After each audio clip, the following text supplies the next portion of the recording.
Estamos en la mesa de este jueves 19 de abril de 2018. Seguimos en ella. Estamos con Esteban Valenti, Carlos Ramela, Hernán Bonilla y Oenir Sartú. Salimos de nuestro país. Vamos a Cuba, que vive hoy un día histórico. Después de 59 años, el país deja de ser liderado por un integrante de la familia Castro. El candidato para suceder a Raúl, hermano de Fidel, es Miguel Díaz-Canel, un ingeniero electrónico de 57 años, número 2 del gobierno hasta ahora y militante, claro, del Partido Comunista. El relevo dará paso a una nueva generación dentro de la revolución en la isla. La fecha para este traspaso, la fecha que se eligió, es simbólica. Corresponde a los 57 años de la victoria en Bahía de Cochinos, Playa Girón, cuando fueron derrotadas las tropas anticastristas, entrenadas y financiadas por Estados Unidos, según denuncia Cuba, en el año 1961. Bueno, falta que se concrete este paso, es la noticia de la que se está pendiente en Cuba hoy, pero está todo el pescado vendido, ¿no? ¿Cómo se preparan ustedes para esta noticia? Esteban pone cara como, y a mí que me miran. No tengo nada que ver. Bueno, digo, estaba esperada, no hay ninguna sorpresa, es parte de un proceso que no implica la ruptura del orden político institucional cubano, y que lo que deja es una cantidad enorme de interrogantes. Yo creo que va a seguir por este camino, tanto desde el punto de vista económico, como desde el punto de vista político, como desde el punto de vista social. Yo esperaría, sinceramente, que se aceleraran algunos cambios, pero no porque yo tenga una visión de que hay que copiar los modelos, los proyectos. Yo esperaría por la gente, por los cubanos. Porque los cubanos tienen todo el derecho, después de todos los esfuerzos que han hecho, lo que se han capacitado, lo que han mejorado desde el punto de vista de su nivel, a tener una vida mucho más holgada, mejor, con todas las diferencias que hay. Yo no me quiero callar. Mientras algunos mandan misiles, los cubanos mandaron a Siria cientos de médicos equipados para atender a la población siria, ¿no? Eso también se da.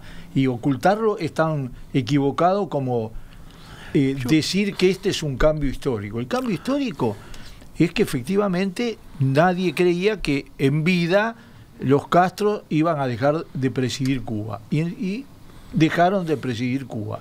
Primero Fidel Castro y ahora Raúl Castro. ¿Quién sigue? Un dirigente del Partido Comunista por la estructura política institucional cubana, que así lo establece. Yo creo que esto demuestra que todo es muy relativo y que además ya, quizás por el acostumbramiento a ciertas cosas, nada nos sorprende o nada nos revela o nada nos hace decir, señores, esto es nada prácticamente. Es cierto que los Castro se van del poder y eso, en un país donde ha sido dominado y pisoteado por los Castros durante 50 y pico de años, se puede considerar una novedad. Pero en el fondo es todo lo mismo. Este hombre fue puesto a dedo, es votado por un supuesto parlamento donde todos son oficialistas y del partido de gobierno, en un régimen de partido de gobierno, sin elecciones, partido único, perdón, sin elecciones generales, en un país que sigue siendo una dictadura y que sigue siendo una dictadura sangrienta y penosa. Cuba sigue siendo de las pocas cunas del comunismo en el mundo, más allá de que ahora con el segundo Castro, en función de necesidades meramente económicas, cambió algo muy poquito en algunas cosas. Y lamentablemente Cuba sigue siendo la referencia todavía en el mundo de mucha gente. En Uruguay, buena parte de la izquierda y el PIT-CNT, un día sí y un día no, tienen discursos de alabanzas hacia Cuba, donde realmente hay muy poco para copiar. Yo creo que es algo más de lo mismo. Quizás se pueda esperar alguna cosa porque este hombre es más joven, dicen que es más moderno, que está preparado, y quizás, como decía Esteban, esos tímidos cambios que empezó a insinuar Raúl Castro, se puedan algunos de ellos profundizar, pero al ritmo de una hormiga y con muy poca profundidad porque seguimos dentro del esquema del Partido Comunista por arriba de todo, mandando y dirigiendo, y seguimos por un criterio donde no hay la plena vigencia del Estado de Derecho, no hay separación de poderes y no hay democracia, y no la habrá en el corto plazo. ¿Tu expectativa, Guenir, cuál es? Bueno, no, yo expectativas tengo pocas en ningún sentido. O sea, no me gusta el modelo que hay en Cuba y no me gusta el modelo que se viene, que además ya empezó con Raúl Castro, digo, está claro eso. ¿Sí? Ahora, ¿qué es lo que no te gusta del modelo que se viene? Y bueno, porque estos modelos de libertad económica y restricciones políticas, casi que es un modelo chino, me parece que es el que va un poco Cuba, ¿no? Bueno, yo qué sé, tiene sus problemas. Parece ser eficiente, ¿no? Por lo menos para los chinos da resultados. Por eso, pues hay que ser chinos, pero no, pero creo que más allá de gustos personales, lo que me parece es que hay que tener presente que esto es un proceso. Yo no creo que cambie la conducción política de Cuba, sino que si algo, los Castro han sido habilísimos en la estrategia siempre, y esta es una larga estrategia de retirada, así como lograr tener una casa de salud segura. Y sí, digo, esto lo digo un poco escandalosamente, pero quiero decir, Fidel Castro logró, como buen estratega, logró una salida que le permitió retirarse del poder y que Cuba quedara de alguna manera bajo el control, sin que hubiese un cambio estruendoso. Y ahora Raúl Castro hace lo mismo, es decir, pone a un sucesor. Él va a quedar por 3 años más como secretario general del Partido Comunista, porque es un cargo de enorme poder, vale decir que no es verdad que Díaz-Canel pasa a ejercer el poder en Cuba en lugar de Raúl Castro, sino que hay un extraño proceso de transición durante el cual este hombre, el nuevo presidente, va a estar muy limitado en sus poderes, porque el verdadero poder lo ejerce el Partido Comunista, así que tiene capacidad de control sobre una cantidad de decisiones. Y veremos cómo se procesa a lo largo de los próximos años esa transición hacia que efectivamente el presidente tenga verdadero poder. Hoy, por ahora, me parece que es una especie de jugada, inicia un proceso de desplazamiento del poder que va a ser lento y controlado todavía por Raúl Castro. Sí, yo comparto esto último que decía Venir. En principio, esta noticia no es ninguna noticia. Que quede alguien, como decía Carlos, puesto a dedo para continuar la dictadura, y donde Raúl Castro va a estar atrás de él, como Fidel Castro estuvo atrás de Raúl antes, no es ninguna noticia. Y salvo que este hombre inicie un proceso de cambios y se dé vuelta, no hay nada para esperar. O mejor dicho, lo que hay que esperar es más de lo mismo, que es lo que produce el comunismo, que es muerte y miseria, que es lo que han sufrido los cubanos a lo largo de todo este tiempo.